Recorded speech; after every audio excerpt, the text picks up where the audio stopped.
if you are broke in 2026, it's not only because of the economy. Yes, the economy is tough. Prices are up. Fuel is expensive. Food costs more than ever. But here's the truth nobody likes to hear. The economy affects everyone. Yet, some people are still finding ways to create more income. It's the truth. They start side hustles, they learn new skills, they build something online, they create opportunities instead of waiting for opportunities.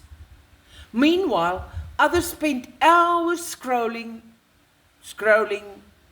complaining, waiting for things to magically change. Our income today is risky. Having multiple income streams is becoming a necessity. So the real question is, in 2026, is the economy bad?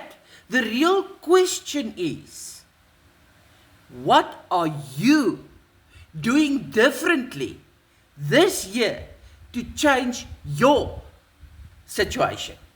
Because a year from now, you will either say, I'm glad I'm started, or I wish I did. Don't sit and wait for the right moment, my friend. Make a decision. Put a yes in my comment.